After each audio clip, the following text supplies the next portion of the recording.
और कैसा ये राजघराने का नियम है। ये तो हमने पाप कर लिया, काहे का यहाँ पर स्नान का फल मिला, ये तो उल्टा पाप हो गया है। इसलिए इस पाप का प्रायश्चित तो करना चाहिए मुझे। राजा साहब से तो उसने नहीं बोला, लेकिन उसने ये निर्णय किया कि ये पाप मैंने ही किया है, क्योंकि मैंने इच्छा करी थी कि मैं गंगा में स्नान करूंगा और मेरे कारण इतने लोगों की झोपड़ियां जली, उनका घर बिगड़ा, ये पाप तो सब मुझे लगेगा। इसलिए उसने निश्चय कर लिया कि इस पाप का प्रायश्चित करना चाहिए।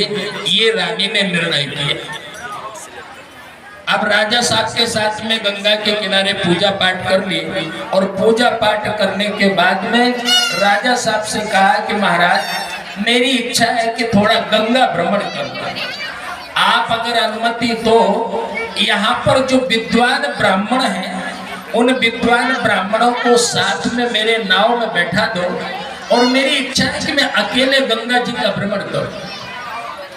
आपकी अगर अनुमति मिल जाए। राजा साहब ने कहा, आ ही गई हो गंगा के किनारे, आपकी इच्छा है तो जाओ, आप भ्रमण करो। बोले एक काम और कर दो कि जो विद्वान पूर्ण रूप से हो, जिन्होंने पूरी विद्वता अच्छी तरीके से शास्त्र को जाना हो, ऐसे पंडित भी मेरे साथ में कर दो।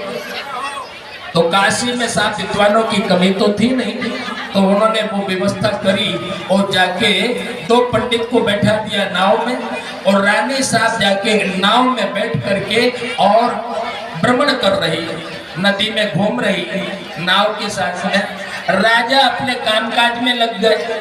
राजा कामकाज में लगे, राजा को पता नहीं लगा कि रानी के मन में क्या चल रहा है।